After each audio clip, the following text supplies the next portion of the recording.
Hello everyone, welcome to this live stream event with me, your host Wesley Rashid. I'm the CEO and co-founder of Accountancy Cloud, and at Accountancy Cloud we aim to be the #1 finance partner for startups.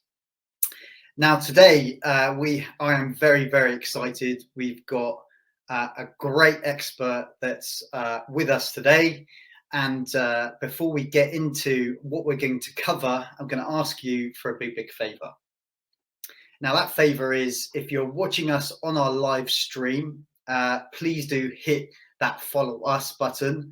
And equally, if you are watching us on YouTube, then please do subscribe. Now, as it is meant to be an interactive live stream event, if you have any comments or you want to hit us up with an emoji, please do drop them below.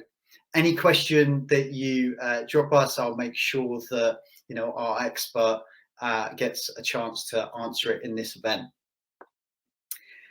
Now, we're on to the subject of how to crack VC fundraising, and I have with me today someone who I've known for a good 4 years now, Gian, who is an expert here.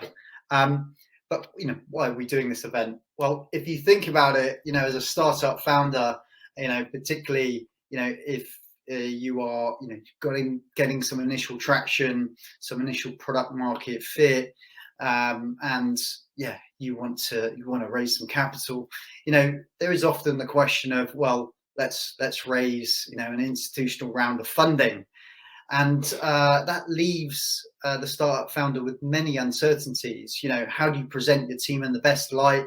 How do you create the killer pitch deck? And then when you get that conversation with the VC, a VC who has probably met many founding teams in that year, how do you project yourself in the best light? So we have Gian here, who is an expert in this, who is the CEO and founder of Pitch Deck Helper.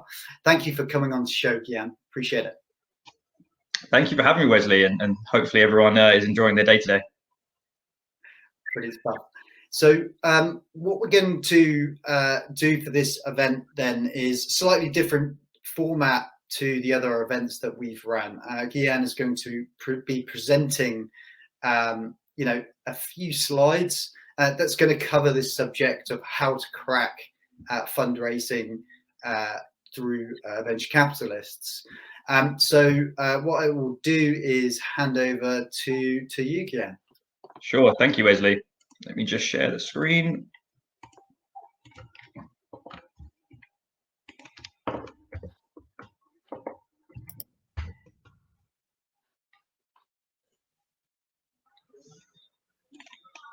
There we go.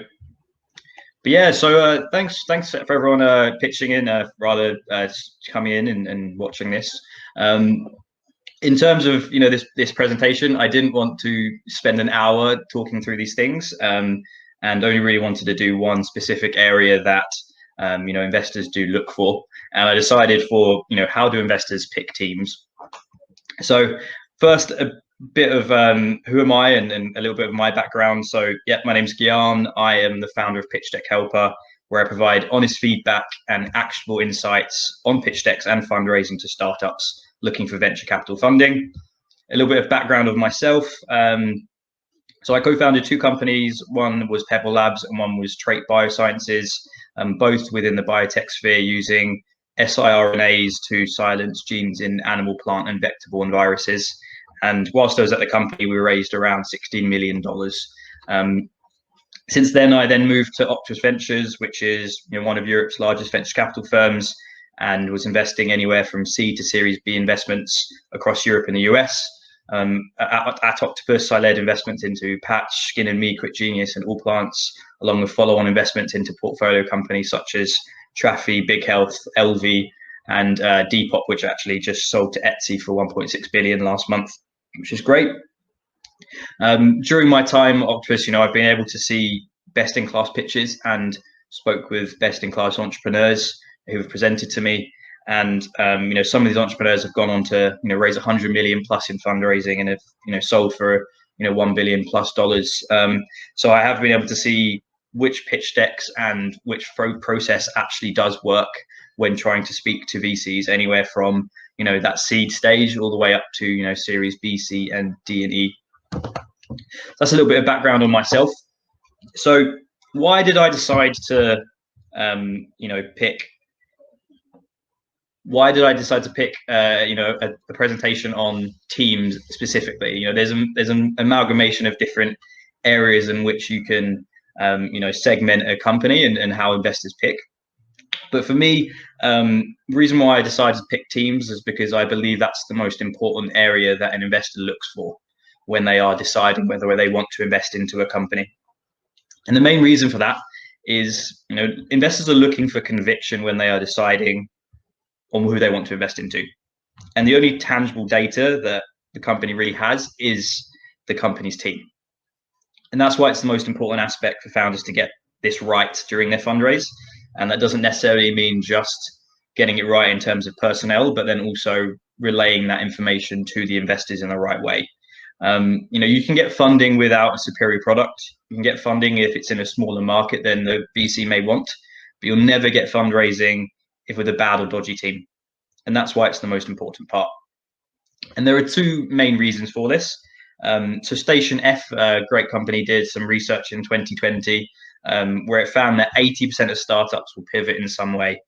A great example of this is Airbnb, for example. It used to be a company for conference attendees, and it was a way in which people could sleep on each other's couches rather, just for conference attendees.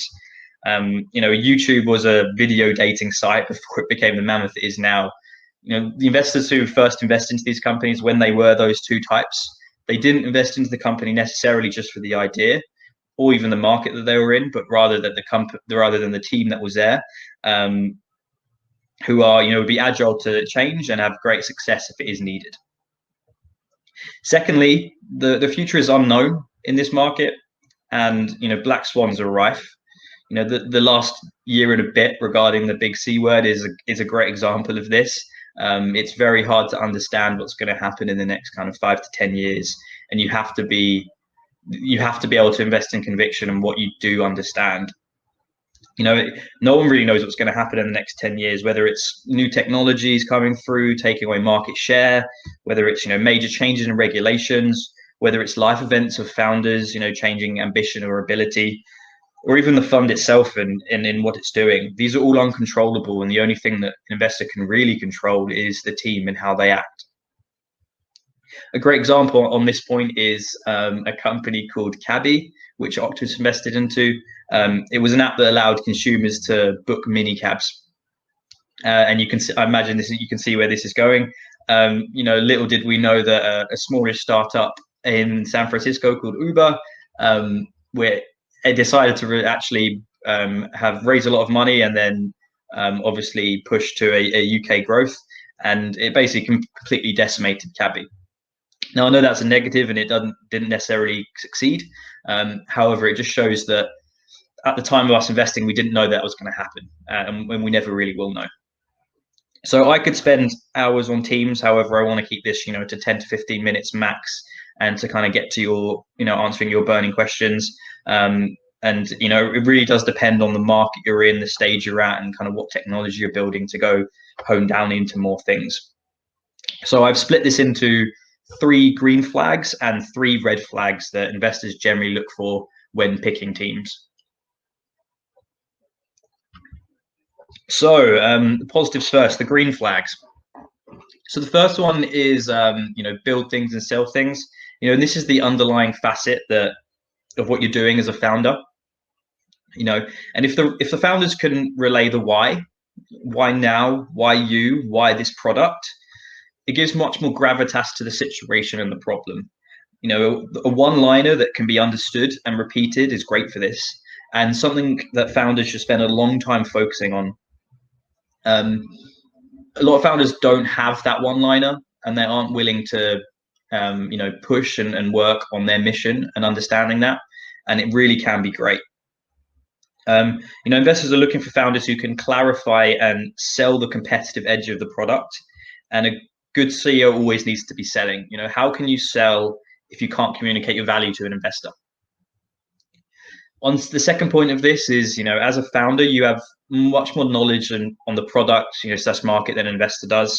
They're more than likely coming into cold on this, and even if they have seen other companies in the area, they're still coming from a high level perspective. Investors are not, going deep within any of these areas.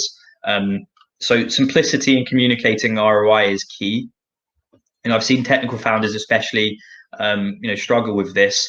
You need to be able to explain your company to a 5-year-old, and that's the way you should treat it. And the last one on the build and sell things is really on the pace of execution. And I think this goes both ways, but email response time, hunger to get a meeting tomorrow, not next month. Investors place a lot of premium on this, but then also on the other side, it's a great way to gauge whether an investor is actually interested. Unfortunately, I did it myself as an investor, and I think every investor says it does. But sometimes when you're not necessarily excited by the company and you're not really investing with conviction, you can kick the can down the road and kind of keep the company slightly interested in what you should. But you need to realize that if that's happening, investors are probably not going to invest into you, and you should probably focus on other funds that have been that have kept the pace of execution up on their side as well. On the second one, domain expertise and mission-led founders. Fundamentally, this is how the founders credentialize themselves. Being able to show why you have the domain expertise and have hired the right experienced team to pursue this is incredibly important. I've seen founders shy away from their expertise due to them not wanting to seem, arrogant or, more knowledgeable than anyone else. However, there is a middle ground to this. You need to be confident in your expertise and, how you will change this market for the better and, solve the problem that is currently present. And this also relates to the advisory boards that you're trying to make. People don't put enough metrics on this and really focus on this. This is especially important. Putting industry figures that are sector focused into a close relationship with the management team is always going to be a recipe for success. And it not only gives you valuable insights going forward, but then it also shows the investors that the right people are interested in your product or service. On being mission-led, this is really, what is the mission of the company? And this harks back to the, the one-liner that I said before. How do they define success? This is a proxy for ambition and work ethic going forward. The startup journey is not an easy one. You will have massive peaks, but also massive troughs at points. Are you mission enough? It won't matter, and you'll walk through anything. A great example of that is one of the companies that I invested in at Octopus Ventures, which was Quick Genius.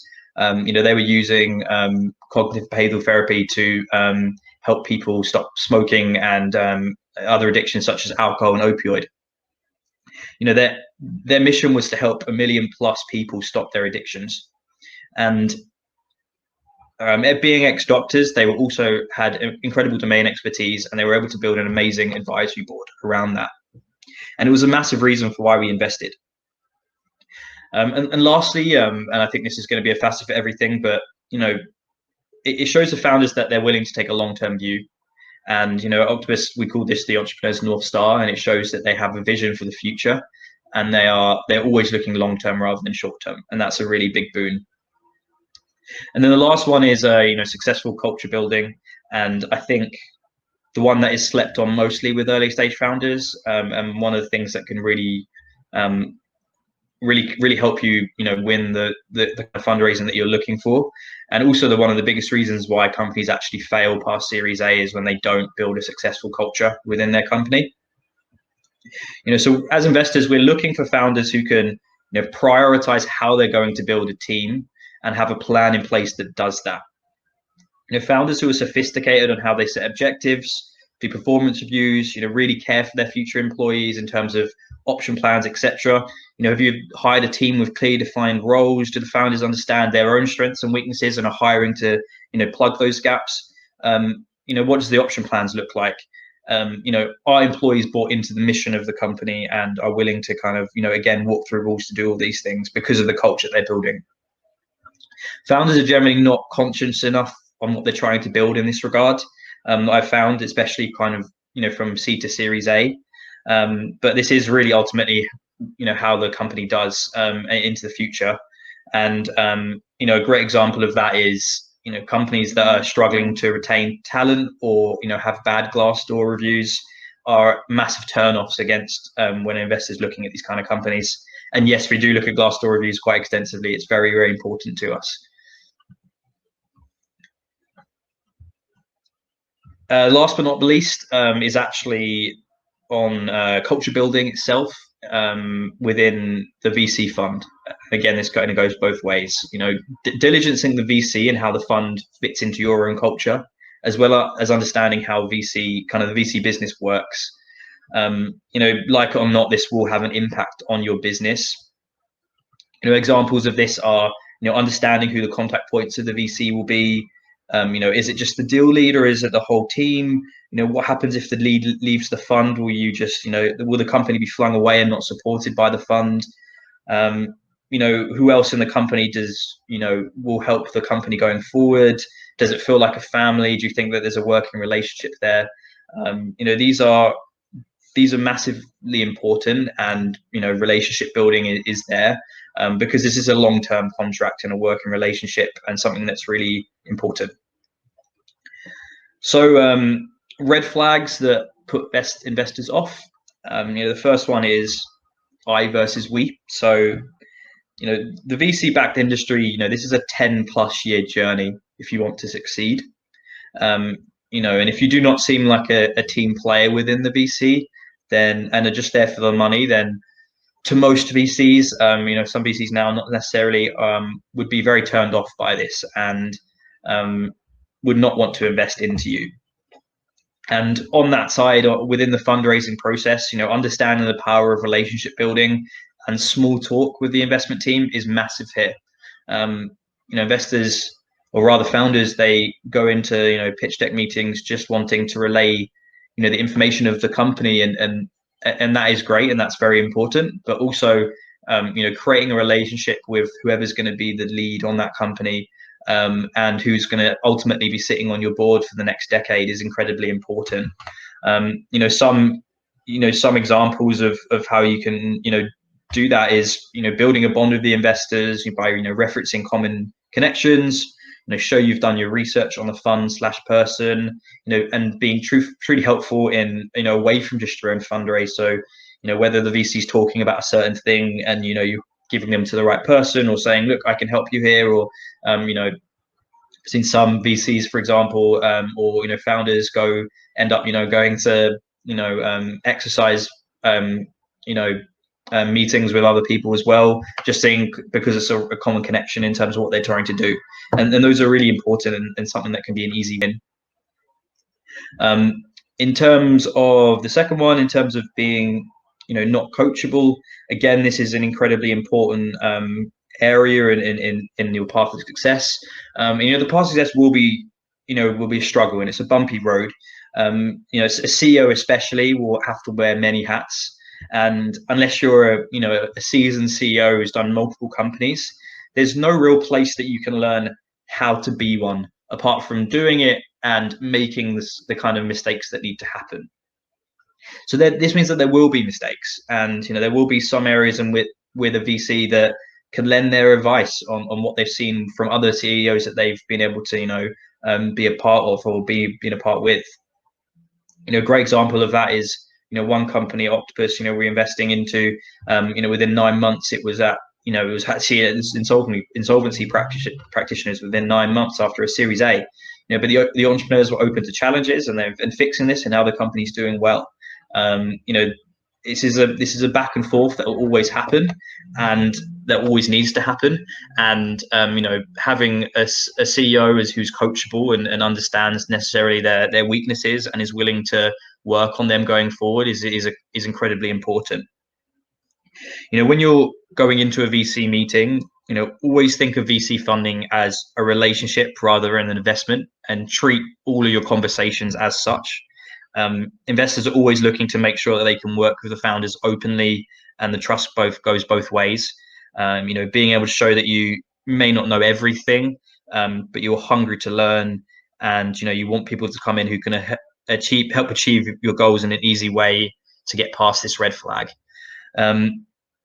We saw many companies who we didn't invest into because the CEO founders were uncoachable, and it was a very big reason. We may have believed the underlying market, we may have believed the underlying product, but we didn't either trust the openness of the CEO. We didn't think that the CEO was quite sticky with it, or stubborn, or we just didn't get on with the CEO.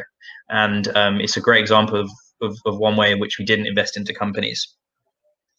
And the last one, and there you can see this is a common theme, is being unable to hire well, and or even the perceived lack of ability to hire well.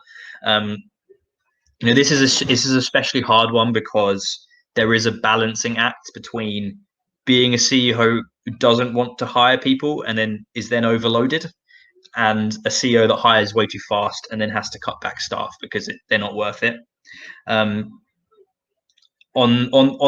that kind of balancing act, I've seen, especially on the earlier stages, so kind of C to Series A, I've seen a lot of CEOs that are too scared to pass on responsibility to other members of the team, almost always doing parts that are not their strengths.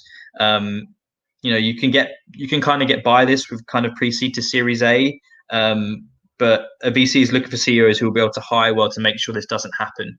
So whilst at C to Series A you may be doing these, being able to show that you understand where your weaknesses are, where you want to plug the gaps in, where you are willing to give away responsibility going forward when the team starts growing, is very important, and an area in which for us as investors, when we one of the things that really turn us off is when it looks like the CEO is not willing to do that and is taking on too much, and then ends up not doing as well as they could have done if they brought in someone more specialized in those areas and away from their kind of weaknesses.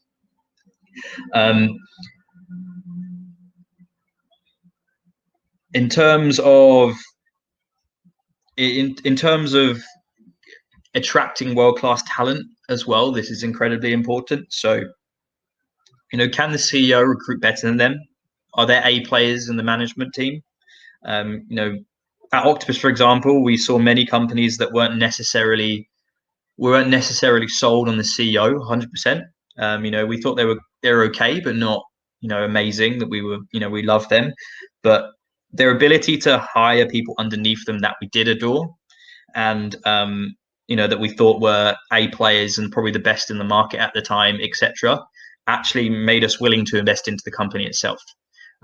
So whilst we may not have been completely sold on the CEO, it was the ability that they've shown to hire well that actually made us more excited. And then the last one, which is very specific to B2B businesses, but I've seen a lot with it, is kind of on the unable to hire well part, is on the deals side of the company. On the B2B side, if the CEO's basically doing all of the deals and closing everything, and it's not something that they can hire into, that's definitely a turn off, because it shows that their early success is purely based on the CEO's network rather than being able to scale. But yeah, so those are the kind of 3 green flags and 3 red flags that investors are looking for when picking teams, and hopefully it's helped you to understand that the importance of it and some areas in which you should be focusing on when you are looking to portray this.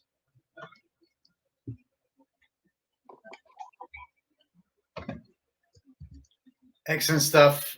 Thanks, Gian. Really, really insightful. So there's some gems in there, most definitely.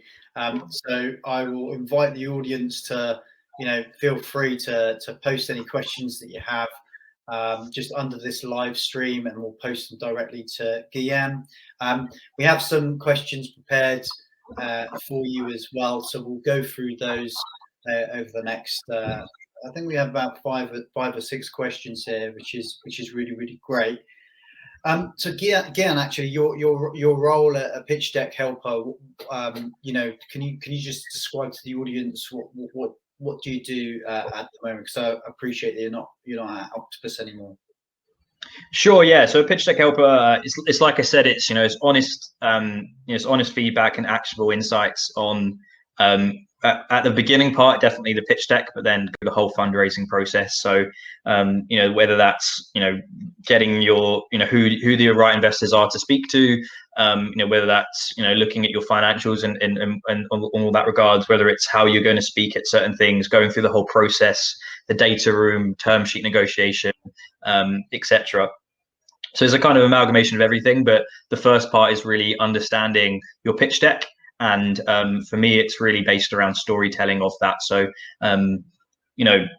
building a story of what your company is doing and why you are the best is incredibly important. And, I know the best way in to do that within a VC funding point of view, and really going through all of that. So I've helped pre-seed to Series A companies, mainly going through those process anywhere from a £300,000 raise all the way up to a £10 million raise.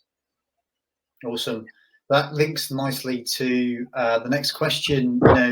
So what's the difference between a good and a bad pitch deck? Yeah, so I mean, this seems counterintuitive considering I help people with pitch decks, but I think it's incredibly important. But I think people spend too much time on their pitch deck, and it's very easy to spend too much time trying to perfect it when it doesn't necessarily need to do that. A pitch deck is really a method in which you can get to a meeting with an investor, and by that I don't mean a 30-minute call. I mean a hour plus long in-person meeting.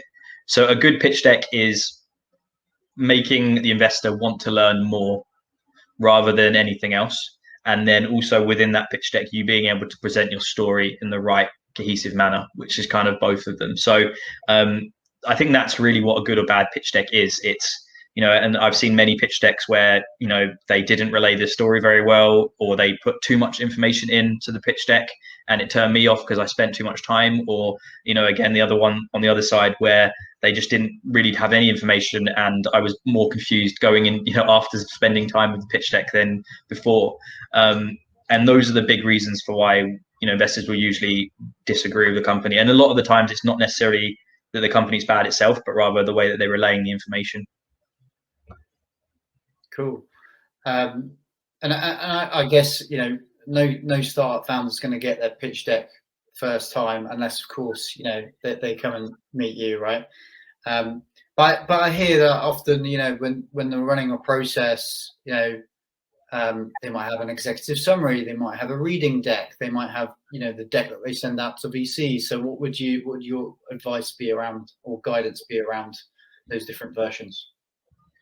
Yeah, sure. So, I don't think there's necessarily anything wrong with an executive summary, but I think a lot of the times VCs are more willing to scroll through a pitch deck than an exec summary. And a lot of the time exec summaries don't give enough information or really, again, tell the story that you should be doing. Again, this is all about telling the story of the problem and the solution and why you are the best. So I think the pitch deck is always going to be the best way to do that.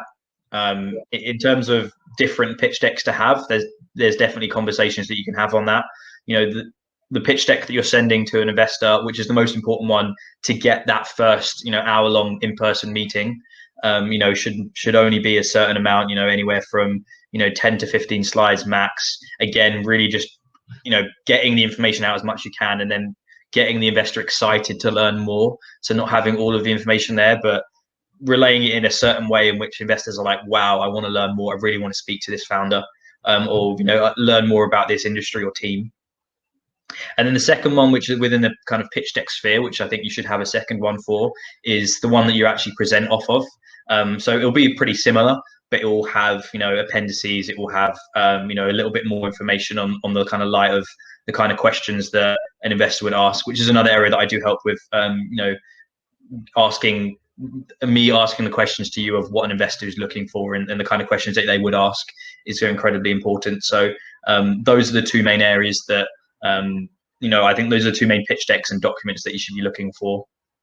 Still seeing people thinking that a business plan is useful. It's not. Don't waste your time with it. Focus more on the storytelling of your pitch decks and the presentation of them going forward. Very cool. The question here is, can you give us a view of what investors are looking for that isn't based on the management team? Sure. Yeah. So I used to break this down into certain areas when I was looking at the company. So team is always going to be the most important part. So you should always have that as the kind of forefront, especially when you're looking at kind of seed. As you get to sign a Series B and Series C, then you can start looking more at the kind of metrics. But for me, it was always team's most important, and then it was the problem/solution. So is this a nice to have or a need to have? Right, a nice to have we aren't that excited by, but if this is something which, oh my god, this is a massive problem, and this is the solution to have it, and this is amazing, that's very important. And again, I think one area in which founders don't spend enough time on, I think the second one, which I think founders do spend enough time on, which is in the market, and I think this is really a great way to intel, which VCs you should be looking at.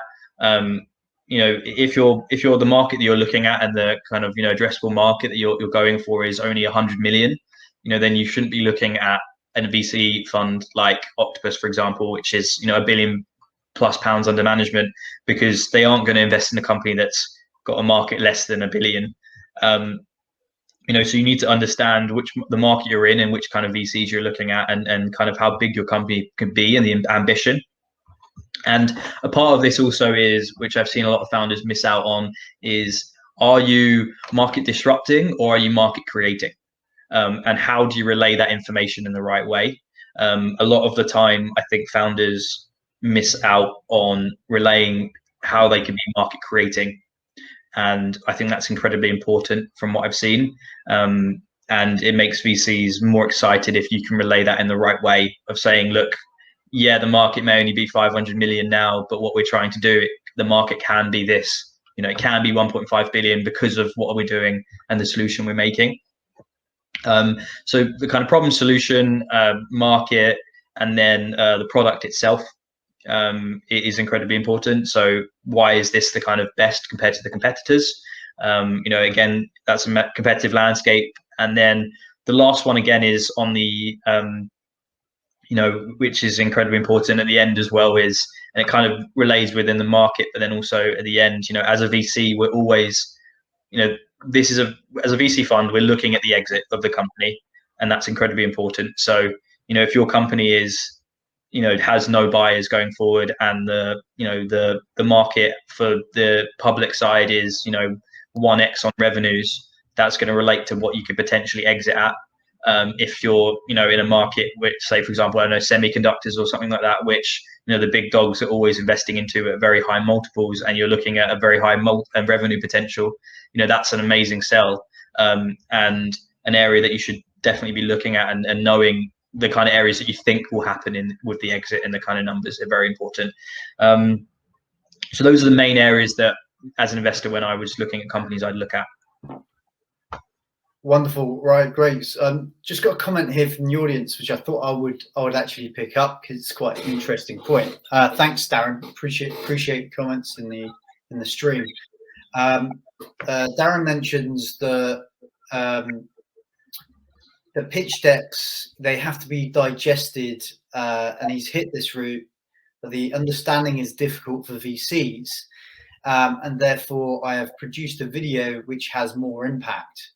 So what's your kind of take on that? Have you kind of ever received like maybe a pitch that includes a video, or are you seeing a trend of these things? What's your view? Yeah, I think I think it completely depends on the VC, right? I've definitely seen it, but when you're thinking of a VC, right? I was looking at 3,000 plus pitch decks a year, and you get into a kind of workflow of what you're looking at, and something that disrupts your workflow could potentially, you could go into it negative because it's disrupting the way you usually work, which is, I'm looking at a pitch deck, I'm going through, I'm liking it or not, I want to set up a meeting. Having to do that extra few clicks, even something like DocSend, for example, some VCs just don't like it, or give it an instant negative bias towards it, because to them, it's annoying to have to put in their email and then be tracked. They don't like that. And then these are all areas in which, and I don't think it's going to be an end all kind of, it's the reason why your company won't get invested, but it is a way in which, if you do disrupt the workflow of what they're used to, it can be against it. So I haven't seen your pitch deck, Darren, but I think it could be the way that you've relayed the information. But then also, I don't think a video is necessarily bad, but I just think for some VCs, I think they'd go into it negative because it would be like, oh, why am I watching a video? Which I agree is a bit ridiculous, but I think that would happen. But again, it kind of harks back to what I was saying before in the presentation. You need to get to a point of where you can, explain this to a 5-year-old via a pitch deck or even a one-liner, and that they're excited by it. And that's the area that you should really be honing on. So just on the subject of pitch decks, going through like the fundraising rounds, seed through to Series A to Series B investment, like how do you see those pitch decks changing? What is the information that needs to be inserted or taken away from that pitch deck in order to close around at those stages? Yeah, so I mean, look, they're very different, and they should be treated as such. And the wording in which you say something is incredibly important. So let's kind of split them between pre-seed, seed, and Series A. So pre-seed is generally a concept, right? So you may only have a deck of slides, you may have less than a year of anything really happening, you may be most likely be pre-revenue, and it may most likely will probably only be the founders and maybe one other employee. So on this side, we're really the product itself will be an idea. The commercial, you may not know the actual product market fit or the niche that you're going for. You may not understand the profit margins or really kind of how you're going to scale. And at that point, it's really, again, focusing on the founders, how much we believe in them, believe in what their vision is, and really going forward from that. A seed stage, it's testing, it's really testing fundamentals. So you've got past that kind of concept, and you're really trying to understand the fundamentals of the business and hone your niche and what you're trying to do. So, here will be most likely founders and, the tech team. You'll have pilots in place, experiments on the commercials, some understanding of how that's going to play out. Maybe on revenues, it's quite hard to say. It can be anywhere from, £0 to, 500,000 a year to, $1 million, and probably, a profit will always be kind of on the negative side. And then on the Series A, this is where you're looking at, it goes less, still very focused on the team, but much less on the team and much more on the kind of product itself. You see a lot less pivots here. The product itself should be, understanding, and you should be looking at towards an early scaling of what you're trying to do. So, you should have, the finance chairs in place, a sales pipeline, within the kind of fundamentals that you've tested at the seed stage, a full sale and kind of early repeats. Repeatability on the commercial side, 1 million plus in revenue, and really focusing on, okay, well, we've got our fundamentals down now. Now we need the money to scale, and how we do this. So every stage is different, and every stage is looking towards getting to the next stage. And it is really that. So pre-seed is, concept. Seed is, okay, we kind of, I think we understand what we're trying to do here, and we want to use the next 2 years to test it. And then Series A is saying, okay, we've tested it with our seed, what we've done. We understand exactly what we need to do. We know which metrics, which margins we're going down. We know how to do this. We know which sales team to put in place. And now we just need the money to, grow. Great stuff. And we had a question around the market slide. It always seems to be quite a contentious slide with investors, and I believe that's because of perhaps the overestimate around Hello, Wesley. Addressable market. Can you hear me? Okay.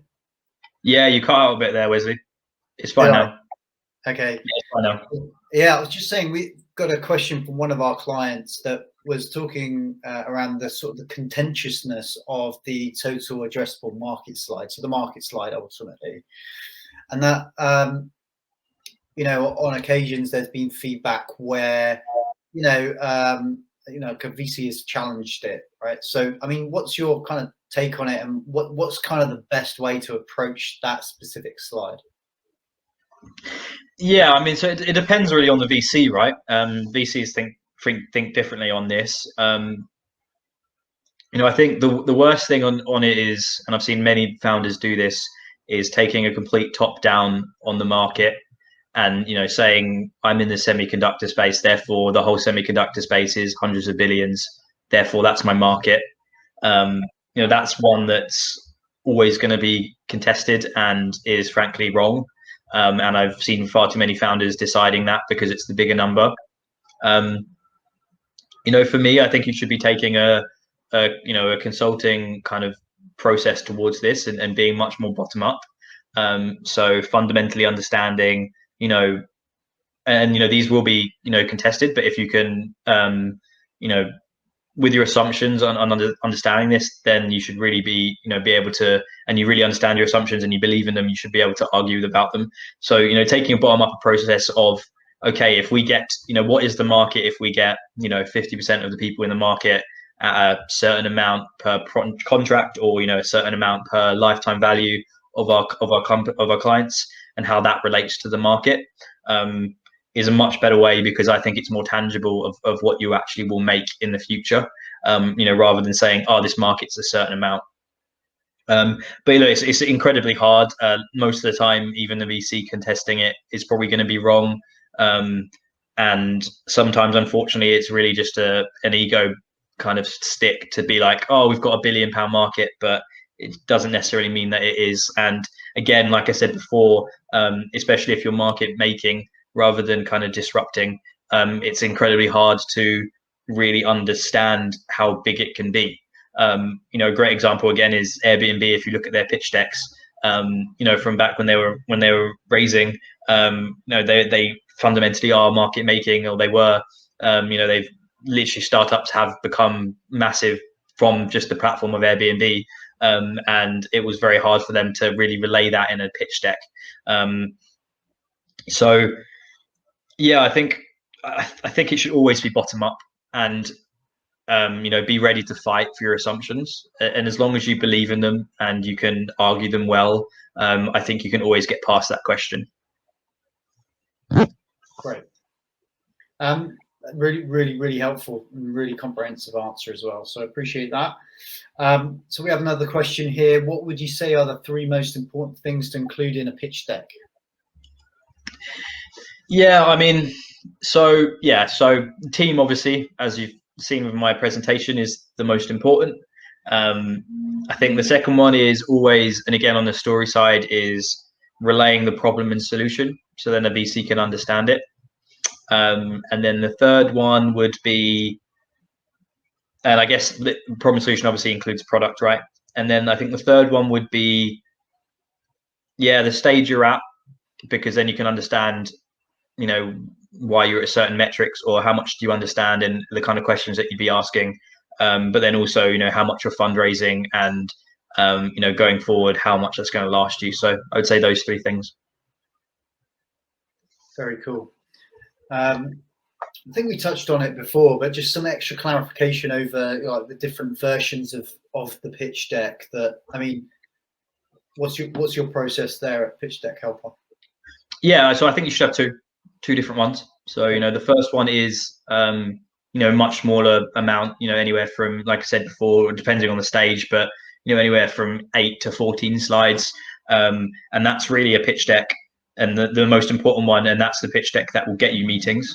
So that's the one that will, again, investors, we only, there was I can't remember who actually did the study, but on average, investor spends about 4 minutes looking at a pitch deck, and a lot of the time, a lot less. So that first pitch deck is incredibly important, of getting an investor really excited to want to speak to you. And then I think the second one, which is pretty much the same pitch deck, but adding more things to it. And that's really coming to a point of, okay, when I'm presenting this, and relaying this information in a one-to-one conversation, or to multiple team in the investment team, how does this come across? and then also adding, stuff like appendices, which you can talk off of when you do expect the kind of questions that they ask. Wonderful. And we just got another question that was sent to me via email. So, you talked a lot about the sort of the pitch deck process, but if I'm starting a fundraising process, what other things should I be prepared to, ensure that I have, ahead of, going through that process? Yeah, I mean, sure. So, I mean, preparation is incredibly important, right? So, there's an amalgamation of documents that you can have before you start your fundraising process. So, that can all be added to the data room, and that are, incredibly important going forward. Stuff such as financial, such as cap tables, such as current cap table, understanding of really how much on the financial side, understanding really how much you need in the next 18 to 24 months, and any kind of movements of that is important. On the founder's side, references, whether it's on a B2B side, the contracts that you've made or pilots and the kind of contracts that are in there. These are all incredibly important methods of going through the process.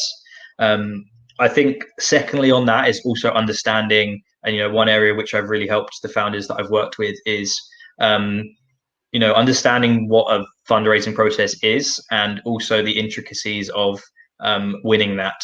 As much as investors want to think that we're contrarian, and in some ways that we are, a lot of the time we're not, and we're driven by hype, and we're driven by time and or perceived lack of time. There's always going to be risks in a company. Always going to be risks. I don't think any investors invested into a company with zero risks. I think you just, if you ever went to an IC with that and investment committee, so the people who decide if fundamentally if the fund will do it, and there's no risk, they're going to say you've not done enough information. So the more time you spend with a company looking to invest, the more time that you're probably going to not invest, because you're going to be focusing more on the risks. And it's one of the soft skills that's incredibly important of how you can make a fundraise really hot. So you've got multiple VCs being like, oh my god, we really want you, we're the ones who are gonna walk through walls to get to you. We usually are, at Octopus, for example, I can't remember the exact number, but it was an average around 10 to 12 weeks from kind of first meeting to kind of money in the bank. But we've done, I think our minimum was 3 or 4 weeks. Well, I mean, apart from Alex Chesterman, who again, that's kind of a founder of Zoopla, 2 unicorns, probably one of the most seasoned entrepreneurs in the UK. We went from him saying he's starting a company to investing in, I think it was 4 days, and that was a great example of being a hot. I mean, he didn't need to create it because he was a seasoned entrepreneur, and it's already shown with Kazoo being a unicorn already.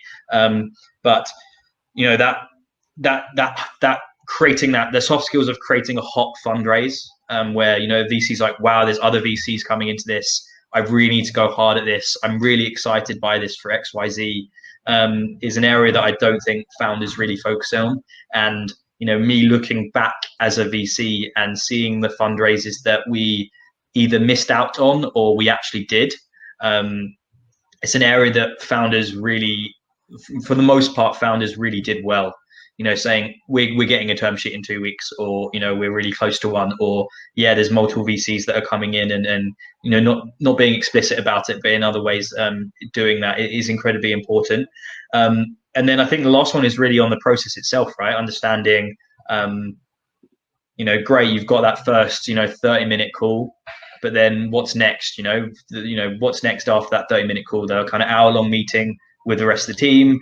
The site visit, for example, and kind of what that entails, and what's the biggest questions that are going to be asked there, and how you can, steer the agenda to what you want to speak about, or understand what they want to understand, and then go from there. Then that kind of last meeting of, meeting everyone else in the funding team. These are all incredibly important areas that you can understand before you start your fundraising process. Fantastic.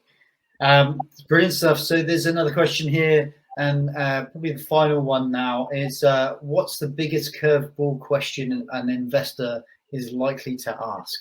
Yeah. So I think that's really hard to answer because it completely depends on the the market you're in, etc. I think a lot of the times it will be a lot of the times it's so what, why does this matter? Why can't Google do this or something like that? I think that's a big one. I think the biggest curveball, which is something which I try to be as honest as I can, and I think it's a really from what I've been told is a really big thing for my clients is being honest about the founding team and saying you need to improve in these areas when you're either presenting or actually improving when you're going forward. I think investors aren't necessarily, you're less inclined or willing to do that. I think a lot of companies actually get switched off because of the CEO, but they don't know it's the CEO because I did it myself. I don't want to be rude to the CEO by saying it's you. So you say generic things about the company of the risks that you could probably get past, but it was the CEO. So I think the biggest curveball that I imagine, and I have seen it before, when investors can ask, is really about yourself as a founder. So saying, why is this team the right one? Why isn't it another team? And you being able to, and again, that goes back to you presenting yourself as a team and how important that is. Wonderful stuff. Okay. We've taken up a lot of your time, everyone. So thank you so much for attending this live streamed event. Gian, thank you so much. Some fantastic gems of information and the way that you've answered those questions as well. We're eternally grateful for that. Could you just remind the audience, how they can get in touch with you if they require your services? Sure, yeah. So pitchdeckhelper.com is my website. You can look at that, which is a bit more information of kind of how I can help and kind of my background, as well as some other companies that I've been able to help. You can also reach me at my email at gian.seehra@pitchdeckhelper.com, as well as reach me at LinkedIn at Gian as well. Happy to do a 15-minute intro on understanding a little bit more about your company and how I can help specifically. Going forward, as well as being able to book directly from my website if you are interested. Fantastic stuff. And so thanks ever so much. Thanks for the whole audience that's come to participate in this live stream event. Remember to follow us or subscribe, because we're going to be pushing out more content curated for startups over the next few weeks and months. So look out for that. Other than that, look, enjoy your Thursday. Thank you, everyone. Thanks. Bye.